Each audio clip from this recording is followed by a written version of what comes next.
자, 연대납세 의무 제도를 배우자가 활용하라. 원래는 자 이거 보면은 25, 25, 50 하면은 지금 1대 1대인가요? 네.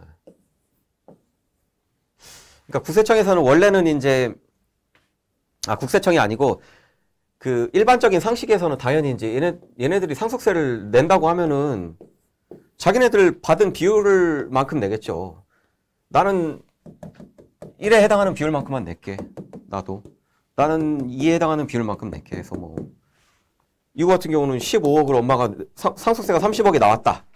그럼 엄마가 15억 내고 뭐 자식이 7억 5천씩 이렇게 내가지고 하는 방법이 일반적일 것인데 이렇게 할 필요가 있냐라는 거죠. 왜냐면은 이 상속세는 연대납세 제도라는 게 있어요. 연대납세 제도. 연대납세 의무 제도라는 게 뭐냐면은 각자가 받은 재산을 한도로 해서 누가 내더라도 국가에서는 받아먹기만 하면은 세금만 받아먹는다 그러면 인정해주겠다 이거죠. 그러니까 쉽게 말하면 국세청에서는 세금 쉽게 거두려고 야 이거 막 이렇게 쪼개서 내다가 또 얘가 뭐 예를 들어서 뭐 사고 쳐가지고 얘네 가정에서 사고 쳐가지고 돈이 갑자기 현찰이 다 날라갔어. 뭐 채권자들 찾아와서 막 가구 때려 부시고 돈 다 가져갔어. 뭐 이래가지고 막 뭐 얘네 둘이 막 못 내는 상황이 되고 얘는 뭐 어떤 상황에서 뭐 못 낸다고 하면 국세청에서는 세금을 못 받잖아요. 그러니까 세금을 받기 위해서 야 누가 내더라도 좋으니까 대신에 각자 받은 재산을 한도로 해서 낸다고 하면은 인정해주겠다. 이게 연대납세예요. 각자가 받은 재산을 한도로. 그러니까 엄마 입장에서는 최대한 50억까지는 받은 재산이 50억이니까 50억을 한도로 해서는 세금을 낼 수 있는 거고 얘 입장에서는 25억까지는 예를 들어서 얘가 이 아들이 대인배예요. 대인배. 진짜 대인배야. 우리 가정에 위해서 내가 희생하겠습니다. 내가 25억을 내겠습니다. 이럴 수도 있잖아요. 그러니까 상속세가 30억이 나왔는데 내가 25억을 내겠습니다. 이럴 수도 있고 더 웃기게 아빠한테 받은 25억에다가 원래 내가 갖고 있던 현찰 5억까지 보태서 30억을 내겠습니다. 다 내겠습니다. 이럴 수도 있잖아요. 근데 25억을 내는 건 아무 상관없어요. 왜냐하면 받은 재산을 한도로는 연대납세 하는 거를 국가에서 허용해 주기 때문에 25억을 내는 건 아무 문제가 없는데 얘가 오버해가지고 5억까지 지 돈을 보태서 세금을 낸다? 이거는 국가에서는 이 부분에 대해서 이제 증여세를 매기거든요. 왜냐면은 25억은 연대납세라는 법적인 이제 제도 하에서 움직이는 거니까 인정해 주겠다. 근데 5억은 네가 낼 세금이 아니다. 넌 맥스가 25억이다. 그래서 나머지 둘이 내야 되는 건데 네가 얘네 둘 거 5억을 내준 거다 라고 해서 이거 5억을 갖다가 1대2죠. 1대2로 뿌려가지고 증여세를 매겨요. 뭐 여기 뭐 한 3억 얼마, 여기 뭐 한 1억 얼마 해가지고 증여를 한 걸로 봐요. 이제 이 큰아들이 엄마하고 나머지 형제한테 증여를 한 걸로 봐서 이 두 사람은 증여세를 맡게 돼요. 그렇기 때문에 각자 받은 재산을 한도로만 해서 맥스로 최대 맥스로 각자 받은 재산을 한도로만 해서 상속세를 내야 되는데 자 봐요. 엄마에게 현찰이 많이 갔으면은 상속세가 30억이 나왔더라도 엄마가 받은 재산은 50억이기 때문에 이 50억을 한도로 해서 30억을 다 내버려도 아무 문제가 없는 거예요.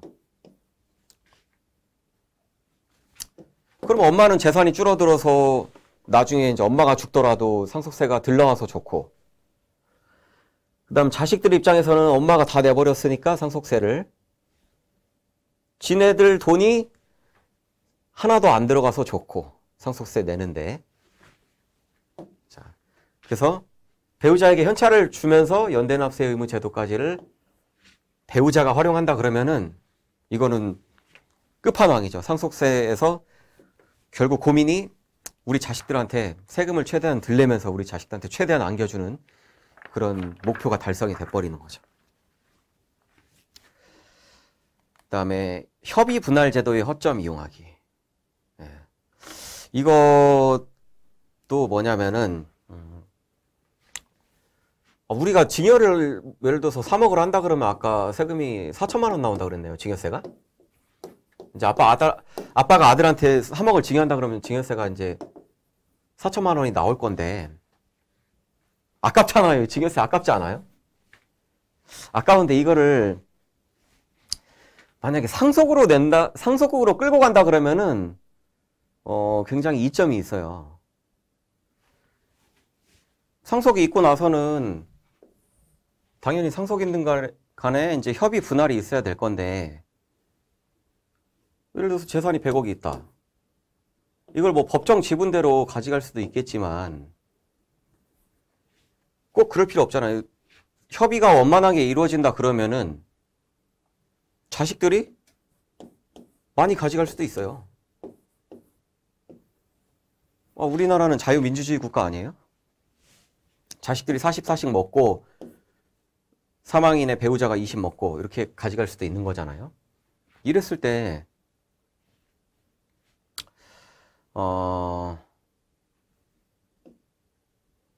국세청에서 과연 야 너는 법정 지분이 엄마보다 현저하게 떨어지는데 이렇게 많이 먹었으니까 그거를 엄마가 상속을 받아다가 너네들한테 자식들한테 증여한 걸로 보겠다. 이렇게 할 수 있냐라는 거죠. 할 수 없어요. 그래서 협의분할 제도는 이런 허점이 있어요. 이런 허점이 있기 때문에 야씨 나 증여하면서 이거 세금 이렇게나 내기 아깝다 이랬을 때는 상속을 통해서 재산 분배를 자녀들한테 많이 뿌려가지고 배우자보다는 상대적으로 많이 뿌려서 세금을 이제 결국에는 줄일 수 있는 전략이 될 수 있다라는 건데, 이게 근데 제가 보기에는 아빠 나이가 80대 정도 되면은 굳이 무리하게 증여로 가지 말고 상속으로 끌고 가서 이렇게 자녀들한테 많이 뿌리는 전략이 좋을 것 같고, 아빠가 한 50대 정도 된다 그러면 그냥 증여로 가는 게 나을 것 같아요. 예. 증여세를 내더라도 아들한테 좀 돈 줘가지고 아들이 이 돈 가지고 뭐 좋은 아파트를 사가지고 그 아파트가 가격이 폭등할 수도 있는 거잖아요. 또 몇 년 뒤에. 그럴 수도 있고, 또 아들이 또 뭐 삼성전자 주식을 사가지고 삼성전자가 뭐 10배가 될 수도 있는 거고. 그러니까 아빠의 나이가 뭐 80대냐 50대냐 이런 거에 따라서 나이가 많다면 굳이 증여로 끌고 가지 말고 협의분할 제도에 허점이 있으니까 이거를 잘 이용한다 그러면 세금을, 상속세 같은 경우는 또 증여세하고 다르게 좀 아까 공제액이 굉장히 컸죠. 단위가. 증여세는 뭐 자녀한테 증여해봐야 뭐 5천만 원 공제인데, 상속세는 아까 뭐 일괄 공제 5억에 뭐 배우자 공제 최대 30억, 예, 뭐 금융재산 공제하면 뭐 10몇억 이상이 막 공제가 돼버린단 말이죠. 공제액이 크니까 그만큼 이 두 가지 상속 증여 세금이 세율 구조가 같다고 하더라도 공제액이 크기 때문에 상속세가 상대적으로 덜 나올 수 있는 장점이 있죠. 자, 그리고 상속 이후 부동산 매각 전략.